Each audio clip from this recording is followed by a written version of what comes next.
Bapak Ibu, saudara-saudariku yang terkasih dalam Kristus Yesus, kita bertemu lagi dalam sapaan Tuhan hari ini, Senin tanggal 22 Februari tahun 2021. Namun sebelumnya, mari kita bersatu di dalam doa. Damai sejahtera Allah yang melampaui segala akal, itulah yang memelihara hati dan pikiranmu di dalam Kristus Yesus Tuhan kita. Amin. Saudara yang terkasih dalam Kristus Yesus, sapaan Tuhan buat kita hari ini terangkat dari kitab Efesus pasal yang kedua ayat yang ke-20. Demikian firman-Nya. Yang dibangun di atas dasar para rasul dan para nabi, dengan Kristus Yesus sebagai batu penjuru. Sampai sejatuh firman Tuhan. Saudara yang terkasih, saya mengangkat tema dari kebenaran firman ini, yaitu batu penjuru. Saudara yang terkasih dalam Kristus Yesus, kita pasti pernah membaca atau mendengar istilah batu penjuru atau cornerstone. Dalam waktu dan budaya zaman kuno, batu penjuru berbeda dengan pondasi pada umumnya seperti pada konstruksi bangunan pada masa sekarang ini. Batu penjuru adalah sebuah batu yang diletakkan pada sebuah dasar sudut bangunan yang menjadi sebuah batu utama atau batu pedoman bagi penyusunan batu-batu lain yang akan disusun menjadi sebuah dasar bangunan. Yang sekaligus juga saudara-saudara menghubungkan bagian ujung tembok dengan tembok sebelahnya sehingga menyatu. Saudara yang terkasih, batu penjuru adalah batu yang menentukan arah sebuah bangunan. Batu yang pertama kali diletakkan yang menjadi patokan pembangunan. Artinya, batu penjurulah yang menjadi kunci dan penopang bangunan untuk bisa berdiri kokoh. Saudara yang terkasih, mengapa Tuhan Yesus disebut sebagai batu penjuru dalam sapaan Tuhan kita saat ini? Karena Dia telah dipilih secara khusus oleh Allah dan ditentukan sebagai pondasi kehidupan serta dasar keselamatan bagi setiap orang yang percaya kepadanya. Bukankah dikatakan saudara-saudara di dalam Kisah Para Rasul 4 ayat yang ke-12, dan keselamatan tidak ada di dalam siapapun juga selain di dalam Dia, sebab di bawah kolong langit ini tidak ada nama lain yang diberikan kepada manusia yang olehnya kita dapat diselamatkan. Sebagai batu penjuru, Tuhan Yesus adalah pusat dari segala aspek kehidupan kita. Dia adalah batu yang menentukan arah kehidupan kita, saudara-saudara. Karena itu kita harus menjadikan Tuhan Yesus sebagai prioritas dan tujuan hidup kita, karena Dia adalah pemegang kendali hidup kita. Artinya, Dia harus menjadi pusat dan tujuan hidup kita. Yesus Kristuslah batu penjuru bagi hidup setiap orang percaya. Sebab tanpa Kristus, tanpa karya pengorbanannya di kayu salib, kita tidak akan memiliki hidup yang berpengharap. Tetapi syukur kita ucapkan kepada Bapa di surga, di dalam Tuhan Yesus Kristus, bahwa di dalam Kristus, melalui karya kematian dan kebangkitannya, kita yang tadinya berjalan di dalam kegelapan telah dibawa kepada terangnya yang ajaib, sehingga kita bisa menjalani hidup ini dengan penuh pengharapan.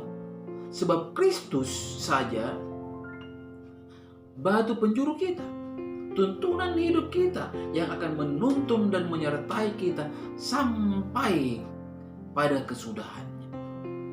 Dialah yang mengawali seluruh kehidupan ini dan juga yang menjadi tujuan akhir dari kehidupan ini.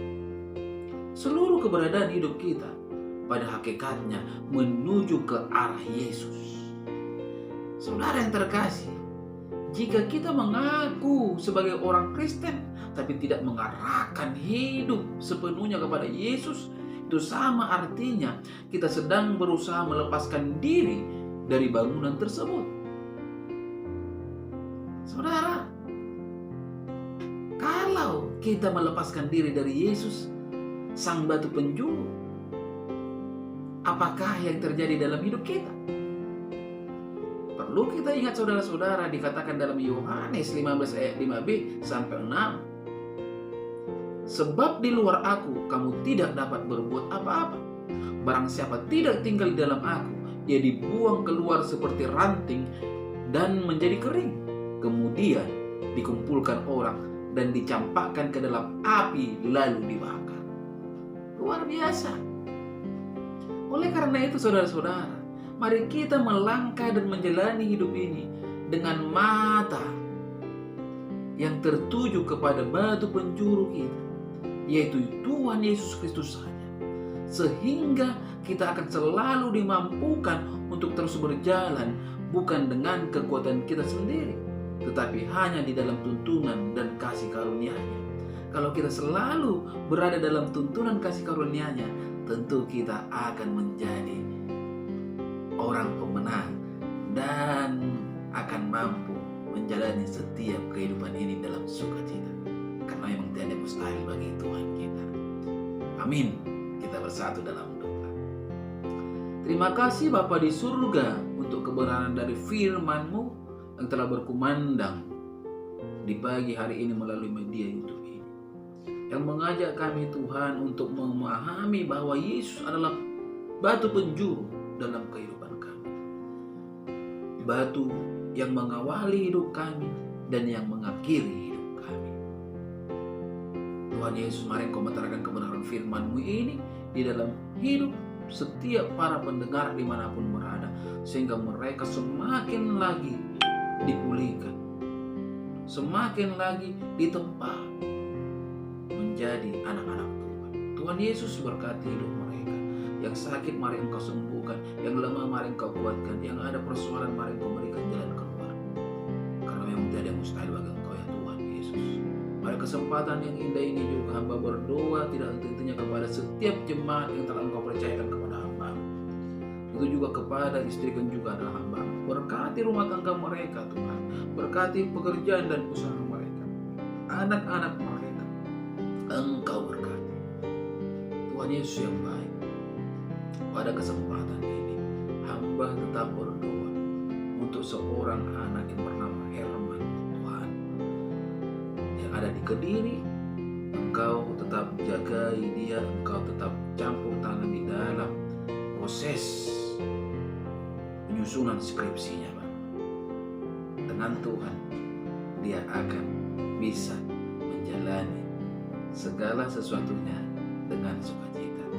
Tuhan Yesus tidak lupa hamba-Mu selalu berdoa untuk saudara-saudarimu dimanapun berada, khusus itu Tuhan, Mama Ella. Tunjukkan kuasa-Mu, nyatakan kuasa-Mu sehingga kesembuhan terjadi dalam hidupnya. Itu juga untuk adikku Hermanto, mari Engkau berikan ia iman yang teguh, pengharapan yang teguh kepada Yesus. Akan terjadi sesuatu kemampuan untuk berdiri dengan kokoh. Bapa di surga, sertai adikku Hermanto, itu juga saudara-saudariku yang lainnya dimanapun berada, dari pihak keluarga, Tambunan dan Sitangka. Tuhan Yesus, khusus hamba berdoa juga untuk istriku dan anak-anak, balut bungkus mereka dengan kasih dan kuasa, sehingga mereka selalu terjaga dan selalu hidupnya diarahkan hanya untuk memuji dan mempermuliakan nama Tuhan. Inilah doa hamba-Mu Bapa, yang hamba-Mu percayakan hanya di dalam nama Kristus Yesus Juru Selamat kami yang hidup. Amin. Salam buat kita semua, salam sehat.